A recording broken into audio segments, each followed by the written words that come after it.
Hi, everybody. Good afternoon. Thanks for being here. My name is Jerry Deanda. I'm a community organizer here at San Francisco Parent Coalition, and we are just waiting for folks to join. We'll give it another couple of minutes before we get started. Just a quick announcement that we are recording, and you should also be able to get some translation services in the Zoom app itself.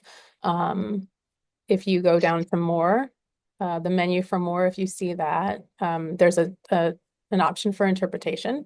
Let us know in the chat if you're having a hard time with that. And I will also go ahead and launch a poll while we wait. Just give us an idea of where you're coming from, what lens you're looking at all this from. And it's always interesting to see where the crossover is and where your peers are and any new friends you'll be making as you navigate this process. 3 after, let's take a look. We'll end our poll and take a look at the results. Well, yep. Okay. So if you can see this, there's 80% of you that are here for TK information. So it's really exciting. I don't know if you just joined since after I introduced myself, but I'll just do it again really quickly. My name is Jerry Deanda, and I am a community organizer here at San Francisco Parent Coalition. I'm also the mom of 2 SFUSD students, a 6th grader and a 9th grader. But I do remember like it was yesterday, like this whole process of this whole like feeling crazy and overwhelmed and having people in my ear telling me to go private and all the different information that was flying around there. And I'm so happy that we ended up going public. We've had a wonderful experience and never gave it a second thought after we started to stay in public schools. So I'm going to go ahead and start sharing my screen and we can kick things off. So yeah, SF Parent Coalition, we center the needs and children of our youth in our SF public schools, and we bring together a diverse network of parents and caregivers to advocate for excellent and equitable school system. And we do believe that there is a future here in San Francisco that we can have a city where we are one of the best places for kids to grow up and have a wonderful, excellent education despite race, socioeconomic backgrounds, and all different abilities. We also have with us Autumn Brown Garibay from Main Street Mamas, and this group initially started as a Facebook group in 2014 for parents in the Haight neighborhood, but it has blossomed into a really robust community. There's a big Facebook group. If you're not a member of that, you should be, and we'll have links for all of these resources for you sent out after the meeting. So anything that you see as a link in the slides and the slides themselves, I will email you all afterwards. But anyway, the Main Street Mamas has become a fantastic resource for so many parents across the city to get guidance and support. And then we also have from the SFUSD Lottery Support Group, Gerald Kanapathy and Jessica Ronco here. And this is also another place where another really great resource that I actually joined fairly recently, like within the last year, as I was starting to re-navigate high school applications for my son. A really great welcoming community. And then we have Lauren Kohler here with us. She is the executive director at the SFUSD Enrollment Center or Enrollment Placement Center or Education Placement Center, excuse me. And they're all here to be sharing their wisdom and their experience being an SFUSD parent. And so, yeah, we'll get it started. So a quick agenda for us. We've done our introductions. We'll hear from parents why they love public schools. We'll talk about transitional K and K, the application process itself, and then we'll leave plenty of time for Q&A. If you have any questions as things come up during the presentation, please drop them in the chat, and we will either be able to get to them in the chat itself, or we can lift it up during the Q&A portion. Okay, so I will kick it off now to Autumn. Please take it away. Thank you, Jerry. All right, so a lot of people are probably further in this process, but you're all probably aware that we have a lottery system or an assignment system that is the way that our students in San Francisco get assigned to schools. What we know is that there are families living in segregated and historically underserved neighborhoods. And with this choice system, they do have the opportunity to choose a school anywhere in the district and put it on their list. Additional benefits of the choice-based system are also access to language immersion programs, which my children are a part of, choice in school start times. I've heard from lots of people that they love a 9:30. People like me who would never be able to allow that to happen to the flow of their life for their small children. So the choice system allows families to really pick what works best for them, and then various options with aftercare programs. So this is a short video on why parents love SF Public Schools.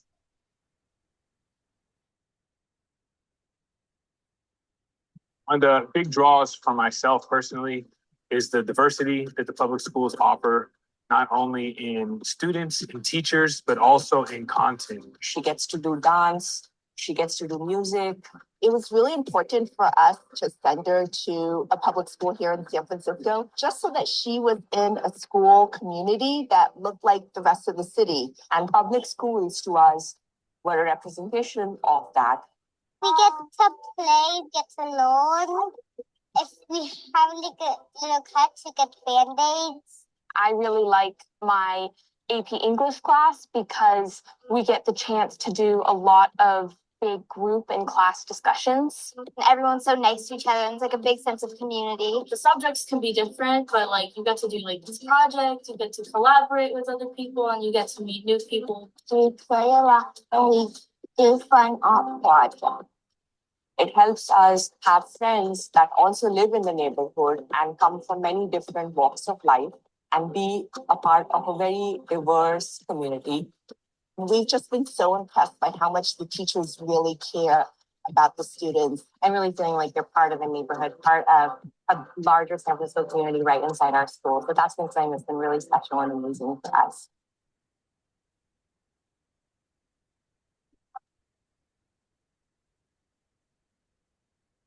Awesome. So as you can see, we've got community, resources, and teachers coming together. You will hear from lots of parents if you're in the lottery support group and in other groups. But what I have found is that people typically love where they land through this process. And it's a really, it can be a really trying process for a lot of people. But our goal with this conversation is to hopefully give people a little bit of ease and help you all make some informed decisions for your school lists. We're going to jump into early education and elementary school. Thank you, I will Autumn. pass it to Gerald. Thanks, Autumn. Mm-hmm. Great.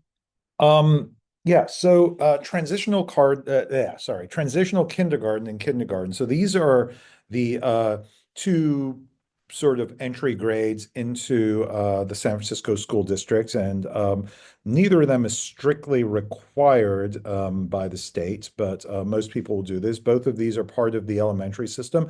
TK is relatively new. It's been rolled out over the past, well, I won't say that's not true. TK has existed for a long time, but universal TK is relatively new. It's been rolled out over the past 4 years to include greater and greater numbers of 5-year-olds, and now it is universally available across the state to 5-year-olds here.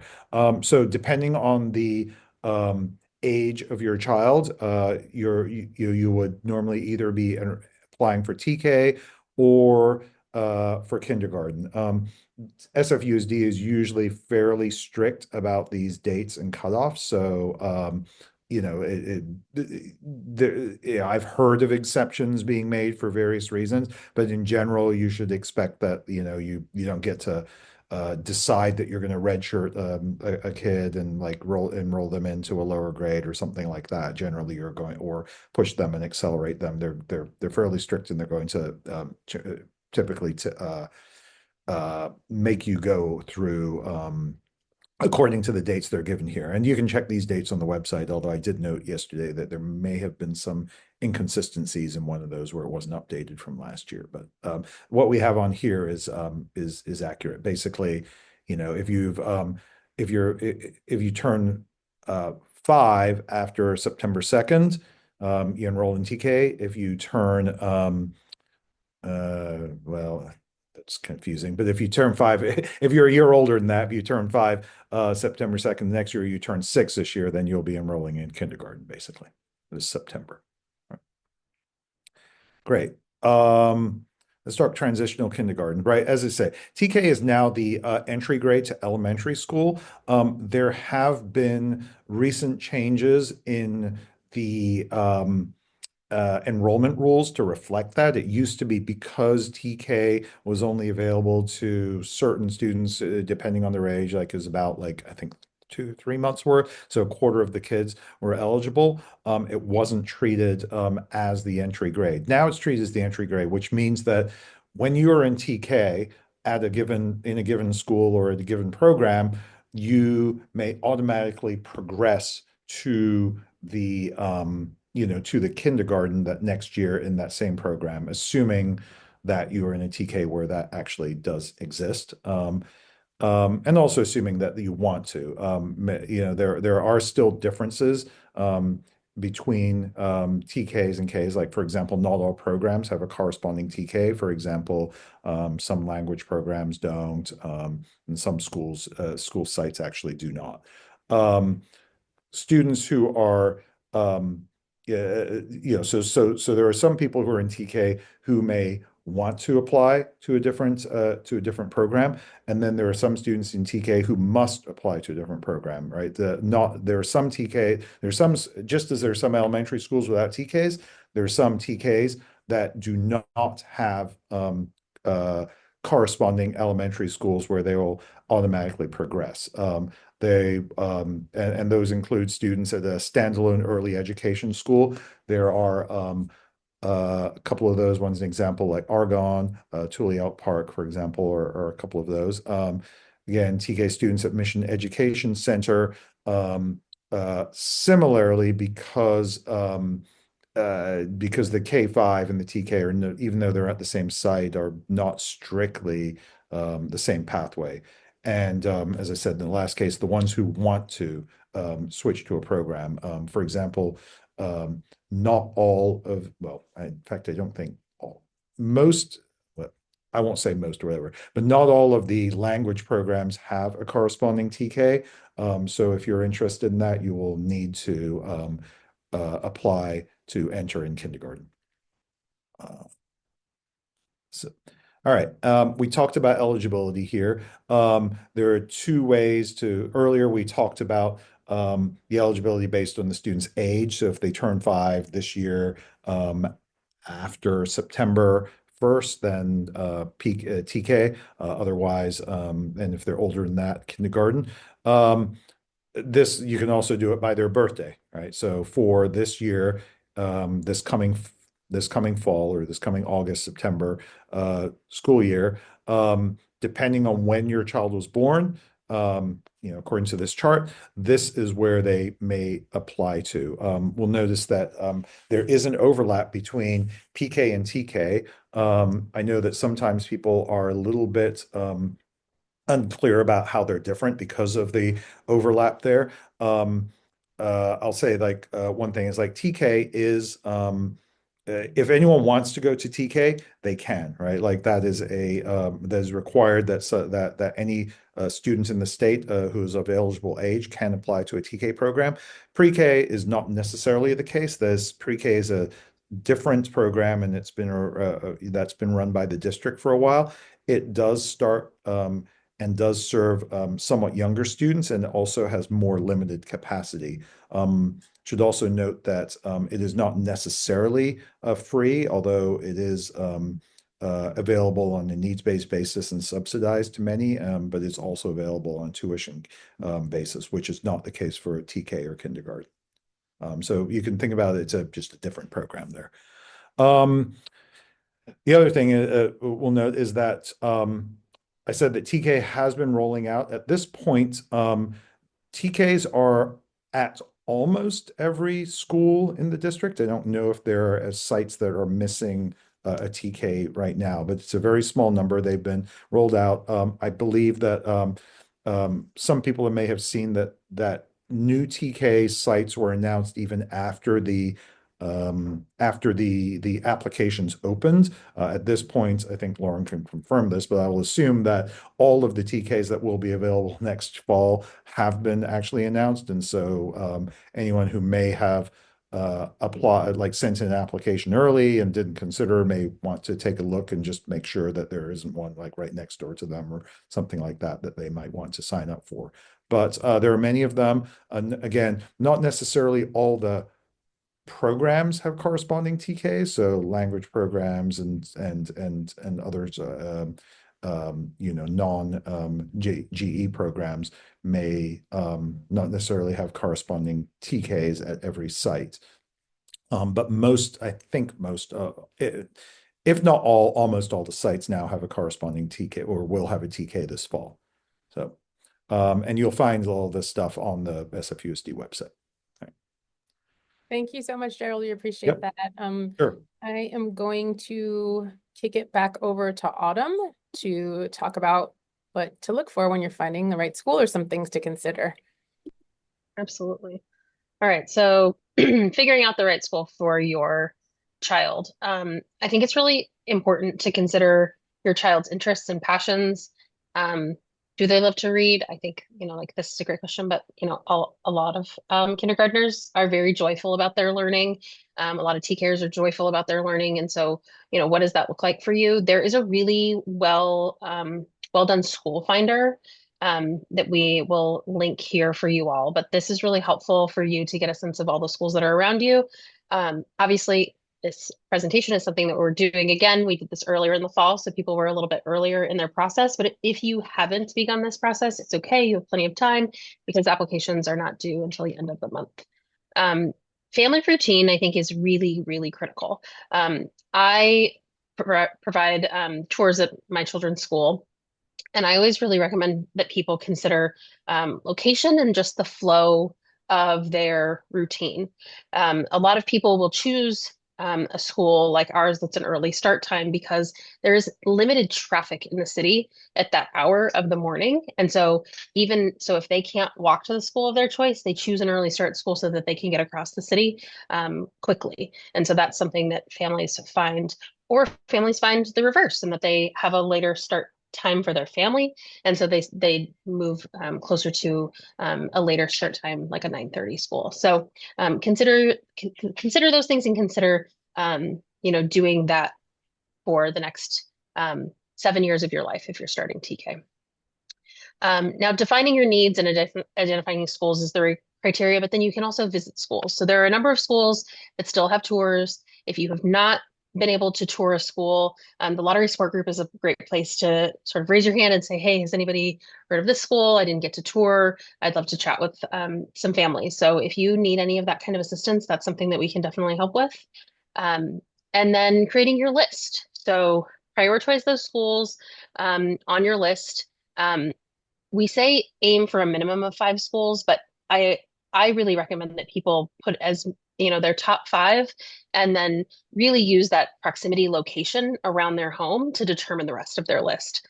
So if your list has several popular schools or schools that have not cleared their wait lists, which is another document that you can look at, make sure that you're considering a school that is close to you, but potentially has cleared its wait list, so that you are not sent to a school across town. This is something that I tell people when they tour our school is, you'll often hear of like a horror story from someone where, they live in North Beach and they got assigned to a school in the southern part of the city. And they're like, how did that happen to me? The way that happened was because people put their schools on the list and did not put enough schools. And so they didn't get a spot at one of their chosen schools. And so they were placed at a school that did have space. And so the way to avoid that and to get to a school that does work within your family's priorities is to list more schools on your list so that you have better outcomes in the school assignment system. All right, some key points. So you really want to make sure that it's the true preference of your order. So, the first school of preference at the top, all the way down. Placing schools in a particular order based on popularity or proximity or other factors doesn't increase the likelihood of receiving your preferred assignment. The lottery, or the school assignment system, occurs for each school on your list. So the way that it works is, and there's actually a great video on YouTube that the Enrollment Center has put together, but First, the assignment considers each applicant's tiebreakers for a school, which we'll go through on the next slides, and it places applicants with tiebreakers into the school. Then any remaining spots are given to the rest of the children on that list after those tiebreakers are randomly assigned to all remaining applicants that included the schools on their list. So the position you rank a school on your list does not impact your likelihood of getting in.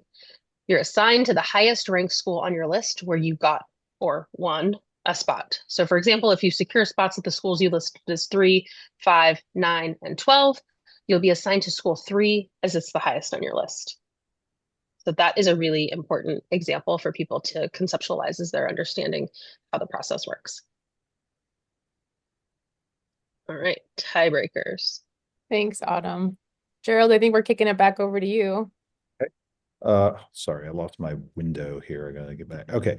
Yes, tiebreakers. So let's go on to the next slide. But as Autumn said, each school runs its own lottery, and you get assigned to the top one, but sorry, not to the top one, but to the one that you ranked highest. So you may actually get slots at many. But then the question is like, well, within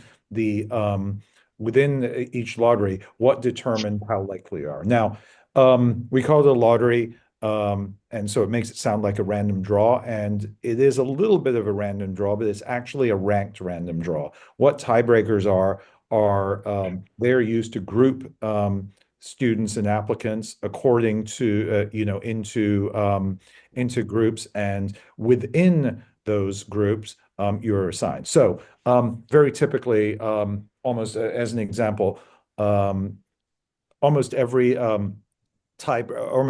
school or every program has its top tiebreaker, say siblings, or maybe it's the second in a couple cases. In other words, if you have the sibling tiebreaker, all siblings are grouped together, and any sibling has a preference over anyone who is not a sibling. And now, so then you say, well, what happens if there are, say, more siblings than there are spots available in there?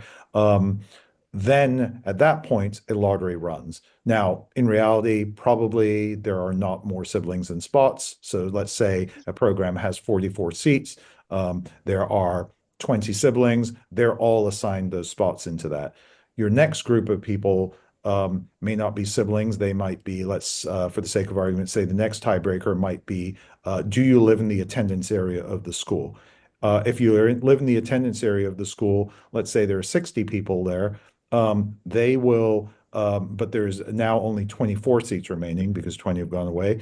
There's going to be a lottery run, and that is where the random slot comes in, and then people are filled in there. So the key thing there is, maybe, I don't know if there's another slide that lists some of these out. Maybe not. There's key thing is Yeah, that, we do. Yeah, oh, we're gonna okay. let Lauren. I think we're gonna let Lauren get into more of the Oh, okay. All right, then details we'll of do that, that. just because I think that Yeah, I think the that best this is person where, to this is where it gets a little bit tricky. Although, exactly. Yeah. although I will say there's not much you can do to change your tiebreaker status, but it's good to understand. Right. No gaming the system. Lauren, we'll kick it over to you then. Why don't you just start maybe just giving us a little bit more details and the specifics of each of the different types of tiebreakers. Of course. So all of the kindergarten and TK programs, which is what I think you guys are interested in, are either attendance area schools or citywide schools or programs. So we're going to talk about those two types of tiebreakers. So the attendance area tiebreakers are in this order. First, as Gerald mentioned, is if you already have a sibling at the school. So if you have a kindergartner, then you have the first tiebreaker to go into TK. The second one is if you attend pre-K or TK in the attendance area of the school and you live in the attendance area of the school. So if you live in the attendance area of West Portal and you attend, well, that's not a good one. If you live in the attendance area of Alvarado and attend Zyda Rodriguez, for example, then you have a tiebreaker at Alvarado. If you don't live in the attendance area of Alvarado but attend Zyda Rodriguez, then you don't have an attendance area then you don't have this specific pre-K TK attendance area tiebreaker at Alvarado. Students who attend a citywide pre-K or TK have priority for the next grade there. Because the TKs are automatically promoted, this now mostly applies to pre-K. So, for example, pre-K at SF Public Montessori or pre-K at Bessie Carmichael. The third tiebreaker is CTIP. So this is looking at neighborhoods of San Francisco where historically students have performed lowest on standardized tests and giving those students the opportunity to apply to schools in other parts of the city. As Autumn said before, this is one of the ways that we try to increase diversity and give choice to all of our families. And then the last one is living in an area or living in the attendance area of the school. So there's a map in the enrollment guide and on our website that you can look at to see exactly where you live and which school you're zoned to. There's also a website that you can look at your home address and see which school it's zoned to. Thank you. That's very helpful. Okay, and then the citywide programs. So for language pathways, the tiebreakers are language pathway siblings. So your child must already be enrolled in the pathway and the sibling must already be enrolled in the pathway at the school. So if your child is if you're applying for Alvarado's Spanish immersion program in kindergarten, then your child should be in a Spanish immersion TK and have a sibling in the Spanish immersion program at Alvarado to get this tiebreaker. The next one is language pathway, just that your child is already enrolled in that pathway at any school. So if your child goes to TK at Mission Education Center, that's Spanish immersion, it's a matching pathway for Alvarado's Spanish immersion pathway. The third one is that you have a sibling in the school. And then the fourth one is CTIP again. This is the diversity tiebreaker. Great. Thank you. Thank you so much, Lauren. All right. Gerald, or do you want to take this one, Gerald? Sure. Yeah, so how many schools should you list? It is it's good. It's a trickier question. When you apply, you'll find that the actual online application doesn't force you, but it makes it very hard to list fewer than 5 choices on there, and that's probably should be your minimum. There's no harm at all in listing more than 5 schools. Now, the thing about like how many you should list is probably determined by how likely you are to get one of the schools that you list on there. So, for example, if you have a sibling tiebreaker or some other very high tiebreaker to all the schools you list, you actually probably don't need to list that many. Like listing, I mean, it's a little bit risky, but in theory, you could list like 1 or 2. It doesn't hurt to go ahead and list like 5 more just in case something weird happens. But you're very likely to get into any program where you have a sibling tiebreaker. On the other hand, if you do not have a significant tiebreakers on any of your high listed schools, and especially if you are applying to schools that are particularly popular, a lot of people apply to, and you will find yourself at each of those schools in the in the pool of people who don't have tiebreakers, or in the case of certain schools that have a large number of attendance area families that are also there and tend to fill up, or if you're then it's a good idea to list more schools than you might think. I've heard of people listing 30 or 40. That seems like a lot. The thing about it, it doesn't take very much to do it.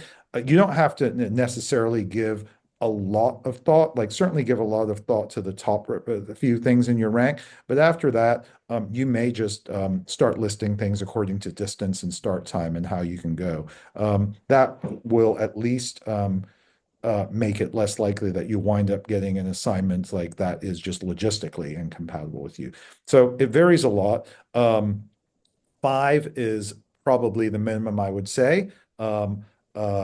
If you have very high tiebreakers or high tiebreakers and are fairly sure with others, if you're applying to a lot of schools that are very popular, and I'll say like people who are applying to GE programs on the west side of the city will find this is the case. It's probably a good idea to list probably, all of the ones that are nearby or that logistically work. So that might be over 20. Thanks, Gerald. Autumn, do you want to talk Yeah, I about? can close us out. Cool. Thanks. So how many schools should I tour? Obviously, you need to understand how many schools still have tours open at this point. Um, for context, I formally toured 2 schools. One of them was the school that I got into. It was not feasible for me to tour more schools because of my work schedule, and so I tried to tour a couple, get a sense of things, and then most schools provide a post round 1 tour, particularly to welcome anyone who was assigned to the school that didn't get to tour it before. So touring more schools does not increase your chances. Touring is time consuming, and most tours take place during work hours. So do not be alarmed if you were not able to tour all the schools. There are a lot of other ways to get to know schools. So this has a lot of in-person ideas that may have already passed at this point, but a lot of schools have their websites up to date that have a lot of great content. Facebook and Instagram pages are a great way to see if the school might have one that you can get a sense of. There are shared schoolyard programs. So if you just want to, somebody needs to go on mute.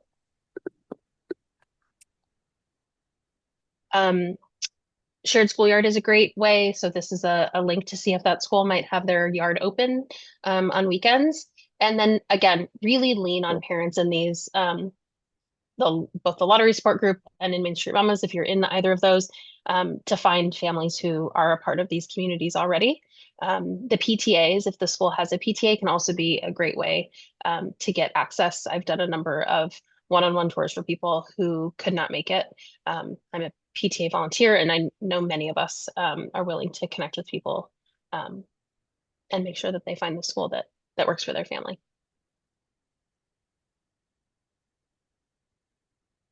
All right, zone-based assignments. Lauren, is this back to you?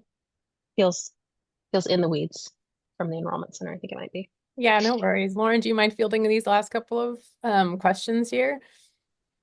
Sure, let me take a look at them. So in the chat or somewhere else? Just here on screen, just like sorry. just an overview of like zone-based, like what's the zone-based assignment. So people, just a couple of things that people might have heard about in passing conversations and just kind of talking about them a little bit. Yeah, Thank you. Sorry. So zone-based assignments. In 2020, the school board, sorry, there's a lot of parents here, so that's why it's a little loud. So in 2020, the school board approved a new student assignment policy to place students in zones. It's tentatively supposed to launch in 26-27, although I think it will probably be delayed again because of transitions in school district leadership. We will do community engagement before we make any zones, so you will have lots of opportunities to weigh in on this before anything happens here. Will there be school closures? I think there will be no school closures for 25-26. Very clearly, what will happen in the future after that is less clear, and I think is still being decided. Thank you. Yeah, thank you very much. Autumn, I think we'll kick it back to you and then have Gerald close it out. Sure. So if you're not happy with your assignment, hopefully your list was long enough that this is a school on your list, which hopefully that is a takeaway for all of you to make sure you have a nice long list of potential schools that work for your family. This is really good information. They're supposed to give us the slides, but it's like, Amanda, I love your feedback that you're not on mute, friend. Thank you. So keep calm and hold on. I tell people this every single year. Do not be alarmed if the first school that you get is not, your favorite school on your list. So most applicants will be able to complete the application process after the first round. Over 60% of families are assigned their first choice school. Nearly 90% of people are assigned to one of the others listed on their selection. Nearly 95% of people who choose their AA or their attendance area school as their first choice are assigned to it. So neighborhood school, you want to go to that school, you get to go to that school. 95% is a really great number, right? All of these are promising things that really demystify this process for people who participate in it. What's new this year, and you may have heard this if you're in some of these groups, but starting with this next application period, applicants who don't get their first choice school are automatically placed onto the wait list for up to 5 schools that were listed higher than the one that they are assigned to. So in the past, people had to resubmit for round 2, and to resubmit for waitlist. That process has been removed for ease for families. I think myself, Jared, all of us, Lauren, I'm sure, is celebrating this for her staff. But I think we're all excited to see how this really transforms this process to be a lot easier for families. So these are key dates. So obviously applications are coming due in this bold January 31st date. I have been reminding families at our school that have kids already that have incoming TKers to make sure that they get their application in. So please make sure that you do it. If you need any help, again, rely on the groups to help you. The waitlist application opens. So if you applied in the main round, this doesn't open to you. But if you miss the date, the deadline, or you move to San Francisco after the deadline, the waitlist application opens. So that will be open to people who miss the date or move into the city after that.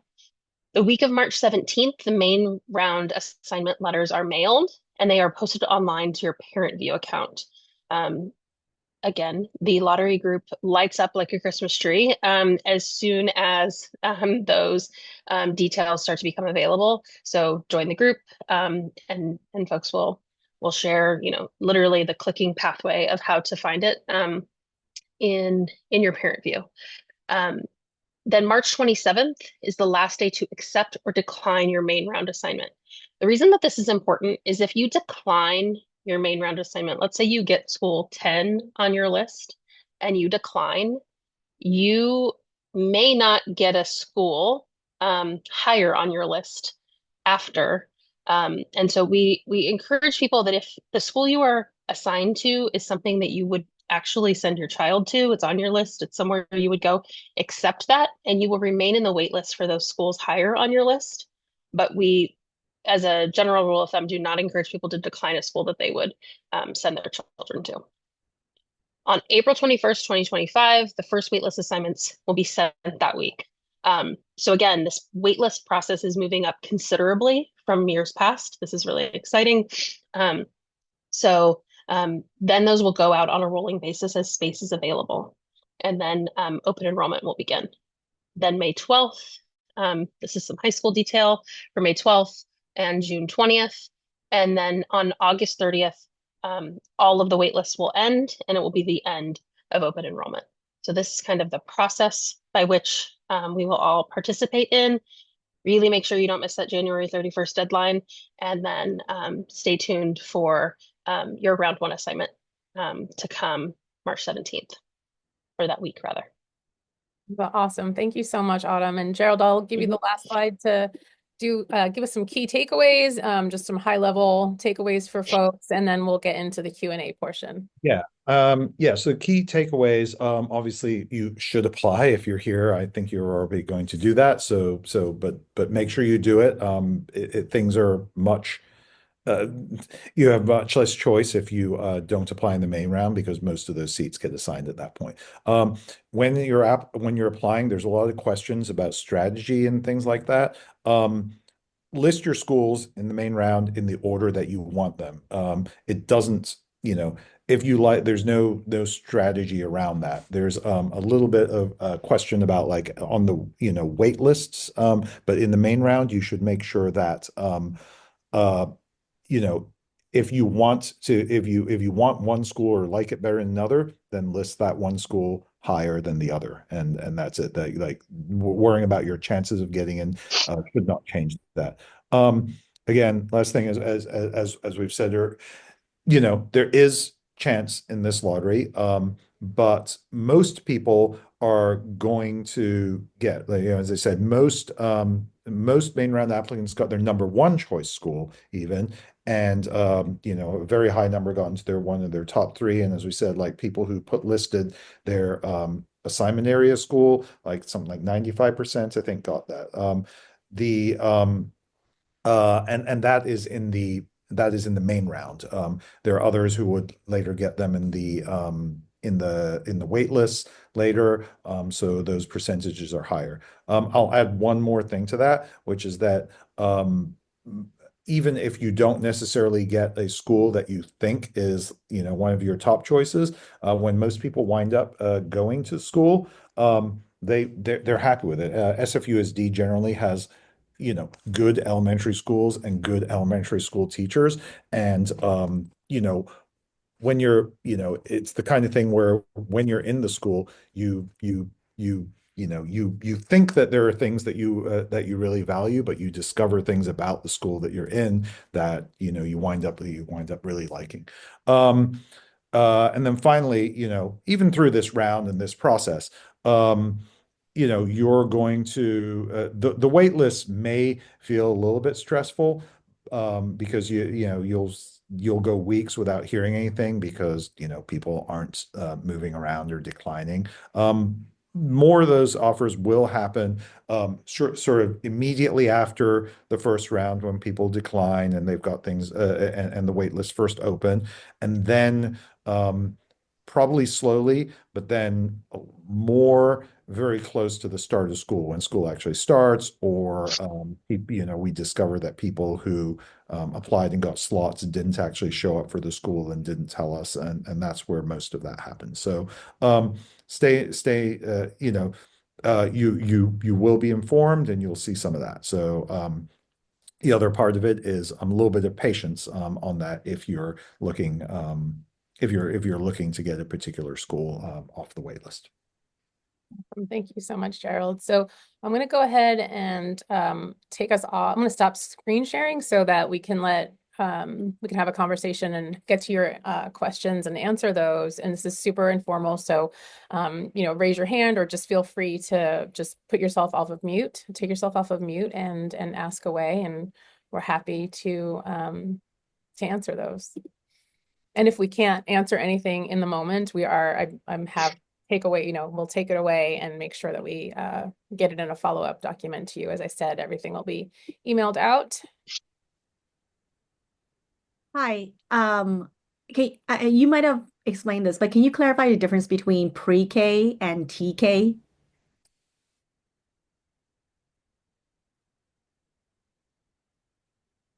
Do you want me to take that? Yeah, I mean, You're the only one with pre-K at your school, Gerald.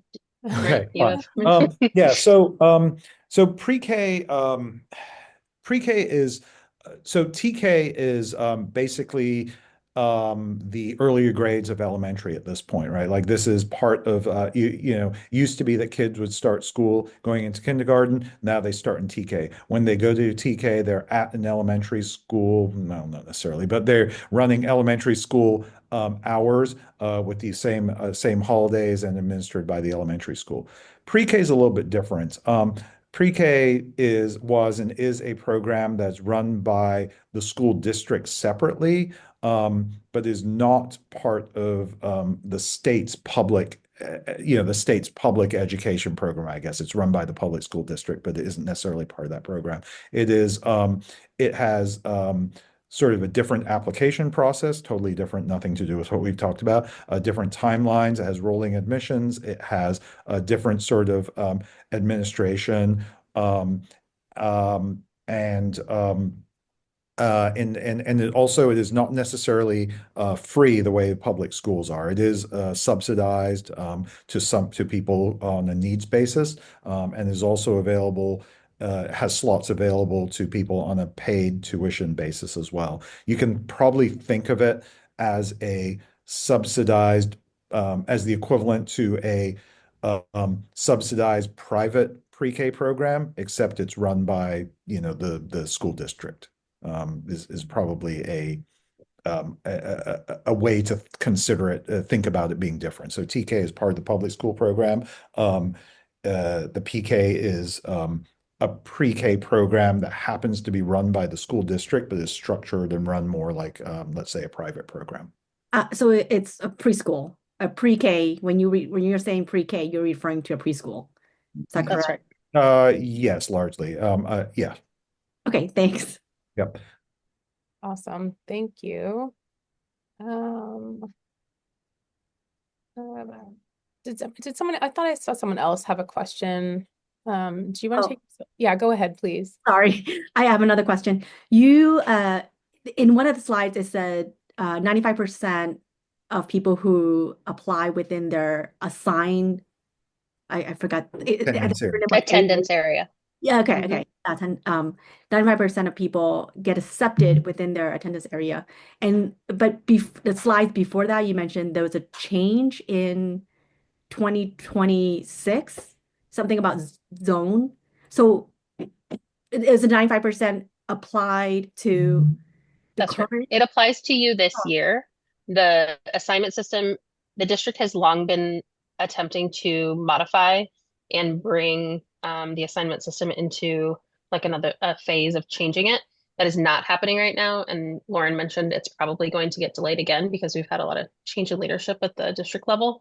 But the stats that were shared are absolutely going to apply to you for this year during the assignment process. So if you're interested in sharing what your attendance area school is, we can better help you if you want to put it in the chat and just help you understand how the district is pretty good about sharing whether or not like what the likelihood is of getting into the school based on attendance area. Sorry, I just need you to clarify this one more time.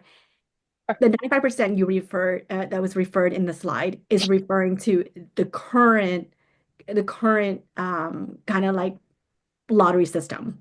Correct. That's right. So we don't know The new system when the new system happens. Oh, all right. Sorry, when the new system happens, will it be 95% or are you the new system has not been finalized or designed or the layouts done, so there's no info, and we also obviously have no information about how people will apply to the system. So gotcha. Okay. Yeah. TBD, Judy. Sorry. I don't know. No, thank you. Yeah, it's all that part is all still emerging. All right, I see a question that was not answered in the chat, so let me see. Okay, so from Marissa, are you only placed on waitlist of top 5? Can you opt to be on the waitlist of 6th choice and beyond, assuming your assignment is lower? Lauren, do you want to take that one? Yeah, we're only going to place people on 5 waitlists because any more than that, it's like a tipping point for starting to block spaces for other families. And so 5 is the point at which it's like everybody can still get into a school and everything is not closed. But I think after that, you start to get more schools closed and it's really hard for people to get in off the wait list. Thank you. Thank you so much. Sorry, I have a live question. Thank you for hosting this, first of all. I was able to tour a few schools where they talk about between like during school year movement. For example, some people are like, currently right now, our 3rd grade isn't full. So if you were new to the district or if you are trying to transfer mid-year and waitlist dissolve on at the end of August, and a spot becomes available at your top choice and no one is notified, how does that work? Does the school just go with that vacancy or what happens? Do they not tap into the waitlist at all or previous applicants? So no, after the end of the waitlists, we start spring transfer for students who live in San Francisco and are attending San Francisco schools. So if you attend Alvarado and you decide that you want to switch to Chavez, then you would do a spring transfer request. That would keep us from giving away that seat at Chavez to anybody who comes in from outside the district. But we do have families who move to San Francisco or who are attending a private school and call us every day to ask if there are spaces at their favorite schools. We will always look and we will tell them if there's space or not. Spring transfer, the families apply through November and then we'll move you in January. We generally only move kids at the semester mark. So there's a difference between if you are currently enrolled in the school district and if you are coming from outside. If you're coming from outside, anything that's not blocked by a transfer request is available. If you're inside, you put in the request and wait until the spring. That's right. Like we had, as an example, 10 families transferred to my children's school this winter break. And so, we had new students coming into the school. Some of them were people who had just moved to the city over winter break, and then some of them were transfers from other schools. So the spring transfer process is how they got in. I do have one question, Lauren, about the wait list. Is it the case that you're automatically placed on wait lists for up to 5 schools, your top 5 ranked or up to 5 higher than what you got in? Can you choose a different set, or is that what you're going to get? I mean, that may be the automatic, but is it possible for someone to say, well, maybe their top 5 are very, very popular and they feel they're unlikely to get off of those and they'd rather switch that way, for example? Yeah, so they will be online and it will sort of be a live thing where you can say, any day I would like to take this school off of my list and substitute this school in instead. The problem with doing that after the main round deadline is that we'll put you at the end of the list. So say that you're number 37 at West Portal and you're like, I want to take West Portal off. Let's add on Huerta. You might be like number 100 on the Huerta list when you go to add it. That's So you good. can, but you will lose wait list position. Yeah. Yes, you can only have 5 at a time. So if you take one off to add one on, then you'll lose your spot at the one that you removed. Okay. That's good to know. I have a follow-up question to that I've been hearing. How many people will be on a wait list? Like does the wait list cap, or is the intention for the wait list to cap? Or I think people are trying to figure out, I'll get 5 higher, but let's say I get school 12. How are the 5 ahead of school 12 selected? And so people are it'll be your a little first confused. So whatever you want to to be your first 5. Whatever you have first, second, third, fourth, and fifth. If you're number 12, which is probably less than 1% of people who apply, you'll be on 1, 2, 3, 4, and 5. Okay. I think that's helpful because those are the granular questions people are asking. Right. And I think that it's unlikely for people to be in a waitlist position higher than number probably 100 or so for kinder or TK. It's just for high schools that have a lot of applications like Lincoln, people might be in the several hundreds. Okay. That's really helpful. For context, I got into my number 2 school, stuck with it. I love it. I'm the PTA president. And I moved on. I got my round 1 assignment and said, thank you and goodbye. I'm done with this process. And I wanted to go to the welcome picnic and plug into the community. That said, also a lot of schools will allow people who they know have, we have people who don't get into our school round 1. I know other schools do this also. And so they allow those families to come to their welcome events and play dates and things at the park so that families can connect. So there are schools that will allow you to jump in if you want to get to know the community as you wait through the process. Thank you. Anybody else want to take themselves off mute, or I can go back into the chat? I have another one. Okay, all right. Let's see. Maybe Lauren, we might have to ask you this one as well. I think it seems more technical. So can you talk about applying at the same time for siblings or twins? So say 2 siblings are ranking the schools in the same exact order, but one of the siblings gets into school number 7 and the other sibling gets into school number 9. So then what happens with the wait list? Will there be no sibling preference since both kids are on the wait list for 1 to 5? Yeah, I was trying to work this one out in my head. And actually sorry to put you on the spot.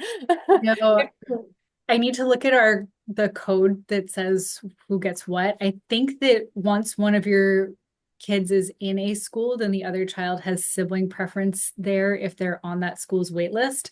So, but if your kids are number 7 and 9, I think you'd be waiting for one of the kids to get into a waitlisted school to have sibling preference there. But I'm it. not sure. Yeah, we can figure that one out after. Sorry, I didn't mean to cut you off, Gerald. I was just saying, whenever you confirm that, we can send that out after the fact too. I think, yeah, my understanding was that, yeah, as soon as one got in to one of the things off the wait list, the other would have sibling preference at that. I guess like one thing is, does that apply if that's clear that it applies if it's your original schools, but I think that there was some statement that if you changed your wait lists, that would not bump those. And I think some people had some questions about that subtlety. You may not be able to answer that right now without checking. Yeah, I need to look because all of these are like specific decisions that we like specifically make as we write the code. And I have to look back at my notes to see what we submitted. Okay, sure. Any other questions? Otherwise, we can wrap up. There's one question from Jenny in the chat. Oh, thanks. You mentioned a bunch of waitlist spots might open up around the time when school starts. If you get a school that isn't in your top choice and stay on the waitlist for another, and then get off the waitlist, does the child switch schools in that first week? Yes, if that's what you want. I mean, you're not yeah, I think generally wait lists are offered but not required to be accepted at this point. So.